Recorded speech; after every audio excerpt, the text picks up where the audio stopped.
me start over. Hello, everybody. My name is Mac Audina. I am the CEO of 11 kilometers per second. I'm also co-CEO of MBA Growth Partners. I am an attorney by education and trade. I also have an MBA. Not that it means anything. The truth is that, and I'm learning this more and more now that I'm getting older, and now I have a child who is going to college. Like the most important thing is experience, and jumping in. Like, we spend a lot of time. First of all, we're giving a lot of money to institutions, and in some cases you need it, right? The information is there, but as we are getting more and more expertise, and this is why this type of stuff is important, right? Like, it started with, we're at the age of content. Like, it started with like stuff like Udemy, places where individuals who have information can then teach folks. And so it's not something where I have to go to an institution and learn all of that stuff. I can just get certifications, and that's the way that I think is better. If there are things that are technical, for example, that you need, or for whatever reason, like the law is saying you need to have this level of education, then you need to do that. But for the most part, I think there are things that you should just jump in, which is part of what I'm doing right now. I'm growing in my I guess podcasting, in my education, in my coaching, in my lead generation, teaching, and also learning. Part of my lead generation is through this product that I'm doing right now, this service that I'm doing, educating you. Hopefully you find what I say of value and you can come in. In any case, 11 kilometers per second, going back, is the speed at which things, an object must move in order to escape Earth's gravity and soar into outer space. And so I take that to say that, I'm here to teach you about the things that's holding you back. Okay, so how did I get here? Let me start first and say that the people that I'm targeting are black men. Why black men? Because I myself am a black man, and I know myself very well, and you must really know your ideal customer, right? My ideal client. And so it's one of the things that we teach in deal generation. If you're going to start to sell something, product or a service, you need to know your ideal client. You need to know them in and out. You can give them a persona, give them a name, but you have to know them really well in order to speak to what their needs are, to what their pains are, in order to even know where to find them. Okay, what are the kind of things that they like? Where are they likely to hang around? What websites are they likely to frequent? All this stuff, because that's how you're going to go and market to them, so that they can come in and first learn about what you're saying, and then you have to speak in the language and in a fashion that they find to be compelling enough so that you can sell their product and service. And so I am my ideal client, and I realized that there was something that I was missing. Like, men in general are given this mantle to go and conquer the world, but not really any instructions. And I remember the large reason why this is because I learned so late what the heck was my issue. Like, I want to use the word struggle with what exactly was, like, I felt like I should be stronger, but I was always grappling with insecurity, and not like, I'd have glimpses for myself of being able to be, my ideal self, my most authentic self in certain circumstances, initially when I started speaking, but then ultimately I would fall back to pattern of being insecure and not necessarily pushing in a direction, getting some sort of resistance from someone or something or whatever, and then falling back. And I'm like, I don't understand what the heck. Like, it always occurred to me that it was more like something that I was dealing with, like some kind of trauma. Like, even though, like, I'm saying to myself, I don't, I largely lived an unscathed life. I didn't have, anything truly traumatic happen to me that I can look at. But then it just struck me as something like that. And I remember, when I was in law school and probably even before that, like just questioning what the fuck, why do I feel that way? Looking for books and stuff like that. And I was going in one direction, whatever. And for whatever reason, it just didn't hit me until, well, there's a couple of things that happened. The one thing is that, truthfully, this is probably what led it. It's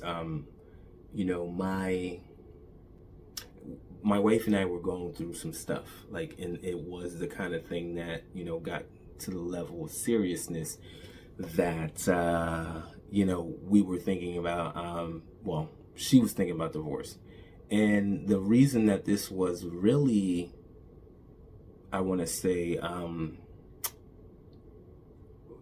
it was really significant or impactful was because, to that point, like, I thought of my wife as like, the kind of, like, I thought of myself with my wife as like the person who was just like, she would not bend, or like anything could happen. It's like it's like the Trump said. I remember one of the lines that I used to say, man, I could leave her in a room with like Jay-Z and whatever, or whomever was skilled. At this point, it would be Drake, and would not have to worry about anything, because like, that's how much loyalty and love she had for me. And so like the idea that she could seriously be trying to leave was like, it was pretty impactful. But she seriously was trying to leave, and trying to see if the reason matters. Not necessarily, but because not. But anyway, she was trying to leave, and this was also very like impactful for her, because to that point she was always thinking to herself, Mac is going, like, she's a very, not only fearless, quote unquote, because we all have fear, but like more fearless than I am. Like, she will just go and start doing things, and she's been doing that since I knew her at 17, when I met her at University of Pittsburgh. Like, just jumping into shit that I felt like she wasn't ready for. It's like, what are you doing? In any case, but at the same time, there was something that was holding her back too. So this thing, although I'm targeting black men, is something for everybody. There was something that was holding her back, and she always would rely on or think that I was the one that was going to do it. And I think, this is how it's structured, right? The man is supposed to be the one that does it, and you go and you support them. And so that's how she saw it. And when she ultimately decided she was going to leave, she started to really think about what the heck she wanted to do, how she would move, and so therefore that meant that she would have to do shit on her own. And so she started to take those steps. Already fearless to begin with, she was already moving. And so, this whole time when she had so much faith in me, and I think this is an important thing for men, we'll delve into that a little bit more. The whole time when she had all this faith in me and just like, yo, you can do it, and trying to tell me that I could do it, the whole time it was not working. And the reason it wasn't working is because I felt like, I already know you love me. Like, I took it for granted, kind of like it doesn't mean anything. I'm looking, and this is what we do. We're as human beings, we're looking for that which we don't have. So it's like I'm looking for the validation for somebody who I don't think loves me or don't believe already loves me. It's the same thing we do with family, with mothers, with fathers who we already know. I already know you got. I know you. I got you. I'm looking for the validation from somebody else, and so it wasn't working. But when she decided to start moving on her own, that was the most inspiring thing, because it was like, oh shit, this, first and foremost, like, oh, she might be leaving me behind, like, for one, but also it was like, oh, I see you moving past your fear. I see you feeling the fear and doing it anyways. I see those things. I see that, and I can more relate to the example of you trying, essentially, right? As opposed to like, hey, you can do. When somebody is like, I can see you trying, it makes you also feel normal in essence. And that's what we want to do. We want to be validated. We want our feelings validated. And when somebody is in the trenches with us, we can be like, okay, you're like me. And so this is part of what I want to do too, is to say, hey, I'm like you. I'm a regular dude. Some of you will have more education than me, probably very little, because one of the things that we do is that we were told, bamboozled by the system, is like, oh, go get your education, you'll get there. But the pay didn't increase with the education. You took out the loans and all that good stuff. So I have a law degree and an MBA because I just kept on going and saying, okay, as long as I keep getting this education, eventually the money will just drop. But again, that's one of the things that we were not taught properly. And so not given the instructions on how to actually conquer. So the truth is, I am just like you. Like any other person, we have fears about the things that we need to do to get to where we need to go. It is the biggest thing that holds us back, and particularly for black males. It is why particularly for black males, I'll tell you. But fear of judgment from others. Judgment from others is one of the biggest things that holds us back. I talk about this in other videos that I have. It is so huge that people are willing to commit suicide for fear of how they are going to look. Like somebody may go through a financial situation and it's like, oh my God, I'm ruined. They're going to look at me like I am the biggest failure. I'd prefer to die. The one thing that you have in this world that's of any value, your life, right? Because everything else is us making shit up. The one thing that we do know is that we are all going through this experience, and we have no idea what happens after. We may not come back. You might only live once, but you're going through this experience like everybody else. Everything else that we say is us making it up. The reason why we give one person money over another, this person knows how to play basketball. Okay, well, we'll say that one is of value. This person knows, okay, we'll say that. Like, we're making it up as we go, and we do live in this earth, so it's not to say that we shouldn't think about the things that we have collectively said is valuable, because once you do that, you have more access to stuff, right? I'm saying that what I'm giving you is of value, so hopefully one day you will pay me for that, and with that money I can go use to go do other things and experience the things that this world has to offer. So there is a value there, but universally, universally speaking, like there isn't anything that is of true value other than the fact that you get to live. But anyway, some people, because of the judgment that they have, it's a programming that we have. There's multiple different types of programming that hold us back, the forces that hold us back. And one of them is that judgment. It's like we live as human being in a bunch of paradoxes, where in the one hand you need this for success, but you need the complete opposite to also succeed. So we need that that thing that makes us fear judgment, because it's what also allows us to cooperate. It's what allows us to cooperate and build all the things that we have built. It's what allows us to cooperate to go and learn. It's what helps us to cooperate to actually get your vision accomplished, because you need somebody else to be like, okay, let me help you go and do that.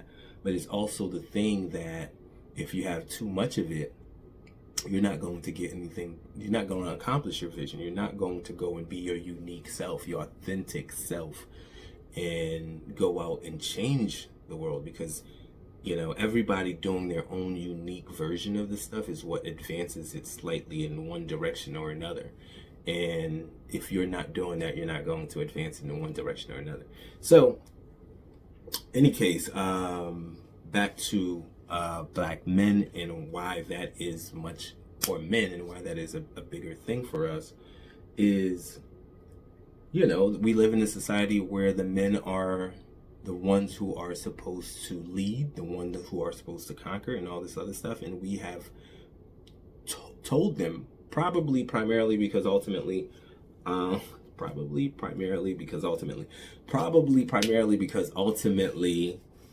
we lived in a world where physical strength was, back in the days, it was the most important. Now we live in a world where service is more important, right? Like, because we've solved many of the problems that on Maslow's hierarchy of needs, like physical security, not starving and all that stuff. Like, as human beings, we use our brains to solve, we cooperated to solve a lot of these things.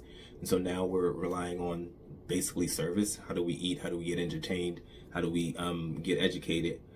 Food for the most part is in abundance, and all that good stuff. But back in the days when you had to rely on your physical strength, you had to go out there and actually conquer and fight and all those other things. Like, the idea was you had to be this sort of Spartan-like character with no emotions, and you couldn't cry and all this other stuff. And that's how we're raising our men. Like, we're raising them not to be vulnerable. We're raising us not to fear failure, because like when you fail, it's like, oh my God, what's going on?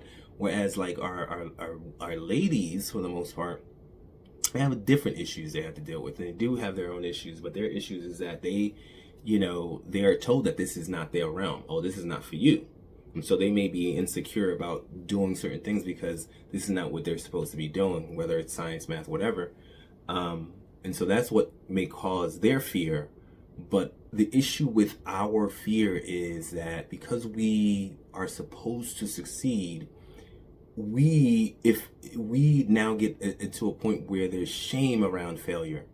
And when there's shame around failure, it's something that you avoid. The issue with that is failure is probably the one thing you need to succeed. Or that's too simplified. Failing and getting back up and trying again, consistency is one of the things. But failing is like, how do you perfect something if you don't fail, right? Like, you got to be like, oh, it didn't work this way. Let me tweak. This, you got to fail a million times in order to become an expert. You got to fail at all the different ways and be like, all right, I know when this happens, I gotta pull away this way in order to avoid hitting the wall. But how would you know that if you didn't hit the wall when you didn't pull? And so like failure is so important, but we're so afraid of being judged and so afraid of the shame that comes from the failure that, a lot of us have been, just relegated to just living. I mean, if you look at what's going on social media today about all the different things, there was this guy at the, who posted something on Instagram at the end of the 2022, because it's now January 2024. I'm sorry, 2023, because it's now January 2024, and he posted all of the things that people were saying that men can't do. I have the list right now, but there's so many ridiculous things, like, and they only apply to black men. It seems like a lot of people were saying this, and I think it's true, because there's so much more leeway, so much more range for a white man. They could be goofy and silly and all this other stuff, but us, it's gay if you do any number of fucking, I can't even name the list. Like, it's just so many different things that we're told that we cannot do, and that was it. I mean, I remember growing up, like like two acceptable things were like being thuggish and playing sports. Those were the things, sports and entertainment and all that good stuff. And, we're definitely moving far away from that, but it is what makes our plight even greater, because we have been limited so much, and the shame of not being able to be vulnerable is problematic. And so, now we're in a situation where, the women, because they have had more of a range, is what I believe, are much more successful than we are, because they've been allowed to fail, because they've been allowed to go out there and look a certain way, to present themselves. Even the idea of promotion. I remember, like, if you are, being cool, right? The thing that comes to mind right now is Jay-Z. Like, even though obviously he's a successful person, because he had a skill that he decided to pursue and was consistent in his pursuit, and he mastered it. I think of him as someone who was also insecure in a way that he felt like he needed to behave in a way that was just cool. And I say that to say, like, if you are going to succeed, not only do you need to fail, if you're going to wildly succeed, not only do you need to fail, but you need to be out, you need to put yourself out there. You need to put yourself out there, because that is how people will know that your product or service is there. Not even your product or service, but also potentially like whatever it is that you're doing professionally.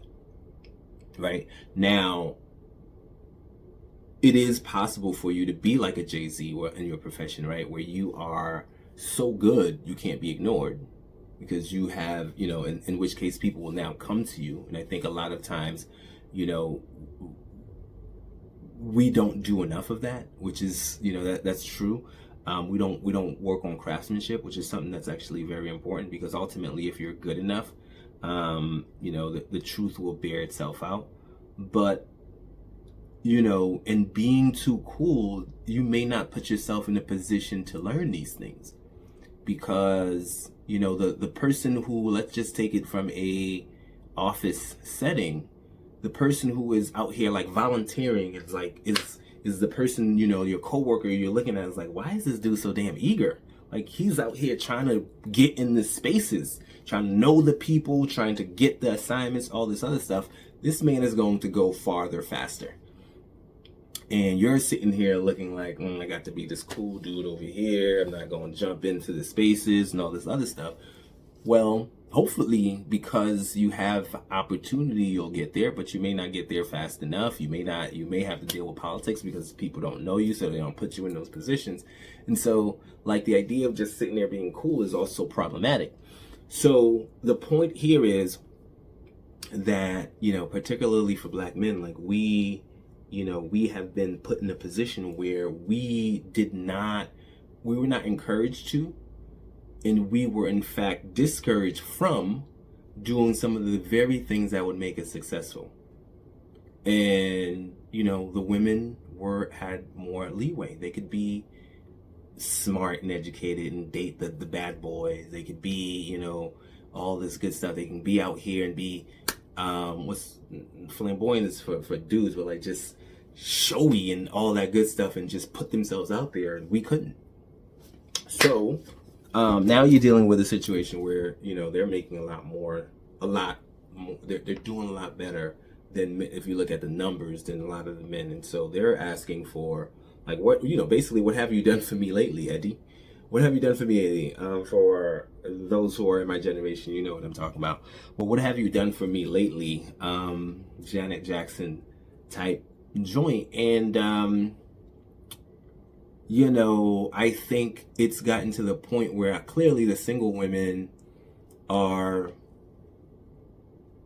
I think they've gotten to the point where the single women are, have got, like, and especially, there's a combination of things that have just jumped in. I think Nigerian men are also to blame. I'm just gonna say it right now, because I remember in the 90s, the whole thing was, you ain't tricking. Like, you're not spending that money. If you was a pimp, if you a Mac, if you could just, if you could get you can get the goods without having to pay for it, without having to spend any money, without having to do anything, like, because you got game.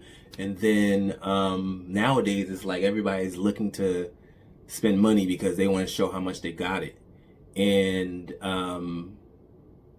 it's interesting to me. On the one hand, it's like, and I say Nigerian men because, they are known for doing that stuff. My wife is Nigerian. I hang out with Nigerians. Let me just say that. And so they just came in and started just spending money left and right. And so that's one reason. Well, not necessarily. I don't know. This is just me speculating because I'm in that group.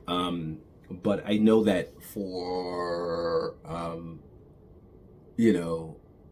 I know that there are a group of men who started making money in the rappers, which was like so few and far in between. The numbers of these people are so minuscule that like, yeah, but they also are influential and they influence the culture. They tell you exactly what should be happening. So when you hear things like put it in a bag and it ain't tricking if you got it and stuff like that. And so now everybody's like, okay, this is how I'm supposed to be treated. And men are sitting here broke as hell, robbing Peter to pay Paul to look good and pretend they got it and start paying these women. And then you add that to social media. Women have, beautiful women, young, beautiful women have always been the prize. And so that's why you got strip clubs and all that good stuff and porn and all that stuff. We wanted to, we as men have always wanted the women, right? Like this is what we do. Like we go and get the cars and the jewels and all this stuff because we're trying to get women. That's one of the ways to show value, but that's also genetics, right? And so now you have social media where one woman who is in one little town, maybe was like, sweated by the people in her town and now being sweated by everybody. And she's getting all this attention and all this other stuff. So she can, command that kind of attention. And not only that, you have to add to it, the cosmetics that has happened. Like women have always been able to do cosmetics. But I feel like, maybe like it's more prominent, like BBLs. I mean, we used to have breast implants, but I don't know that there were too many of us doing it. I suppose it may be because, black men don't really care about breasts like that. We don't mind bee stings.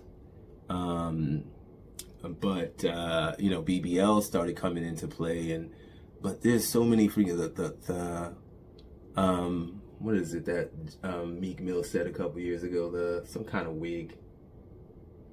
I used to repeat that all the time. The wigs, the makeup, like the caked up makeup, so there's all that good stuff. And then now you get that, you put it on social media. You have two different human beings ultimately, before makeup, after makeup, and then they're getting all that kind of attention, and then it's moving things in a particular direction.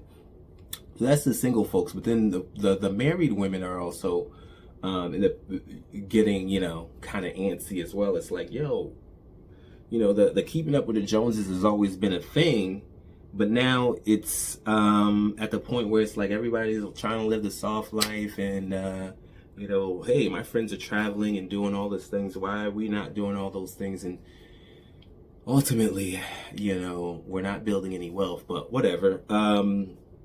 Ultimately, the wives are like, I mean, I'm through supporting.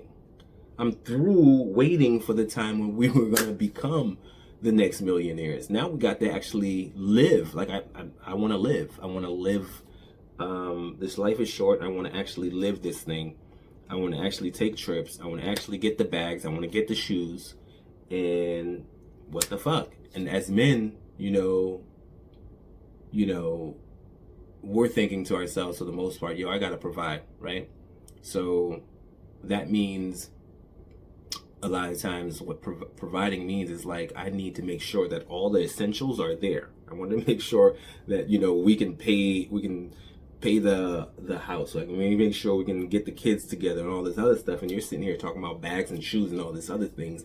And she's like, look at all the money I'm bringing though. You need to bring more money in. What the? So, and the truth is it's not completely unfair. Because ultimately what I believe is that if you want it enough, you can go and get it. The issue is that we don't know exactly how to. And the first step is to understand that what's holding you back is your fear. And I want to say that what I want to do for us as black men is I want us to come together. Here's what happens as a black man. I'm going to tell you. hopefully you're still watching and you gotten to this point, because here's what happens as a black man. Now, I told you already about the shame, that comes with being told this is not what you're permitted to do. You can't fail and all that stuff, and that's held us back, right? But that, fear has caused us to withdraw from one another as well, because a lot of times, not all the times, obviously there are people who are pushing through for whatever reason. Their life experiences have given them the unknown to them, the instructions that they need to go. Like, you have the puffies, like I said, I already talked about Jay-Z and what he was able to do and all that stuff, and many other people who are not in entertainment, let me just be clear about that have just pushed through. But for a lot of us, it's gotten us to withdraw. Like, the one person that we can truly be vulnerable with is the one person who is now turning against us, and that's our significant others. It's the one person saying, okay, what the fuck, bro? Like, I'm through. I get it. You got insecurities. Like, we got to get on to the next level, and it's not completely unfair. And so what I want us to do, because and let's look at it too, like, part of what women have that we don't have is the ability to come together and form these friendships and be vulnerable with one another and say, hey, I'm suffering, I feel like I got the imposter syndrome, and they go together and form these support groups and all this other stuff, and there's tons of programs for helping women and all this other stuff, and right now we're starting to build some for ourselves, but it's what we need to do, because we were not allowed to be vulnerable with one another, because ultimately we were supposed to be conquering one another, because that's the kind of thing that we think was necessary. It was a zero-sum game, whereas the truth is that everybody can make money in their own space, and we can all help each other make money in our own spaces. But we thought it was a zero-sum game, and if I'm supposed to be conquering you, then how can I be vulnerable and expose myself to somebody who I'm in competition with? This person is sitting there looking at my girl wanting to smash. This person is sitting there thinking he's better than me. He's like, making more money than me and all this other stuff. And now I'm supposed to be vulnerable with that person? No. But what happens is you go and find a girl, and that girl loves you. And this is where, part of where we get stuck too, is it's like, she loves you. And I was saying this earlier on. It's like, yeah, I already know you love me. She's sitting here trying to support, but it's not working because you already know she loves you. But that's the person you can also go and tell all your secrets to. Like Alicia Keys says, this is a person you could feel vulnerable with. She understands you. She's not going to judge you. At least not then. She's going to not betray you in front of everybody. And so, you can be vulnerable with them. Then you're also supposed to be leading them. You're also supposed to be providing for them. And so what we need to do is get together and help each other and allow ourselves to fail, allow ourselves to teach one another, allow ourselves to be vulnerable with one another, so we can put our guards down. Everybody has their guards up because they don't want to get broadsided, no attack. When you put your guards down, somebody else could be like, all right, now I understand the guns are down. I can understand that we can now parlay. We don't have to necessarily take each other down. And so we need to first do that, and then come together and be like, yo, I'm a normal guy. I am trying to learn. I'm trying to get over the fears, trying to get over my own imposter syndrome, the fear that this shit may not work, the fear of looking like a fool, not looking cool, all this other shit, and get out there and get this fucking thing going. We need to do that for one another. That's how we're going to lift everything up. The black male, especially, I would say the middle-aged black male, has to go in, because this is why particularly middle age? Because, the process of growth is ongoing. It's not something that stops. Like, and we need to show that by example. Like I said, example speaks louder than, hey, this is what you should be doing. We need to show that by example to the ones coming up. And as we're showing that by example to the ones coming up, we're also becoming the people that we needed to be to save ourselves. And whether or not our women continue to rise, it's all good, because if both parts of this equation, the family unit, are doing well, then we're lifting everybody up. That's what it takes. And so for me, people talk about like kings and all this other stuff, and you can't talk about being a king and then start blaming the women and start saying, okay, they're doing this and all this and they had it. So I wanted to be clear. What I'm saying is not against the women at all. Again, I think it's not completely unfair what you're talking about. I'm just giving you the reason why we are where we are. But the truth is that if you consider yourself a king, and this is why I'm wearing this hat, this is why I will be wearing this hat. If you consider yourself a king, okay, you have to be willing to wear the crown. And as I like to say, heavy is the head that wears the crown. That means the responsibility, the buck stops with you. And so it's your responsibility to figure out how this shit is going to work. And so we got to come together and devise strategies for how it's going to work ultimately. You can't sit there and go to your subject. You're a king, right? You can't get there and go to your subject and start complaining about how they're behaving. You got to figure it out. And, you also can't rely on the person who is telling you got to make things better to be understanding. So you got to go and get your council of whatever they call them, the cabinet in presidential terms, the royal council, whatever, of men who are going to be like, all right, how do we get this done? And ultimately, this is what we're going to be talking about. So bear with me. This is the intention of the program. Bear with me as I start to talk about multiple different topics throughout this thing. I want to talk about authenticity, why it's important. I want to talk about what I said before, or did I say it? I don't remember. The 3 things that are needed for success. Ultimately, broad buckets that we can break them down a little bit, and multiple other things. I want to talk about lead generation, because whatever it is that you're involved, I believe in entrepreneurship. We got to own our own shit. Whatever it is that you're going to sell, you need to generate leads. You need to sell. That's the biggest thing that you need to do. This is an age at which I think everybody needs to be an entrepreneur, even if you currently have a job. Everybody needs to do some level of entrepreneurship. And I think for us as Black men, ownership is going to be absolutely necessary. So we'll talk about all of those things. This is part of why it's life and business coach. And so we'll continue to talk about that. Stay tuned.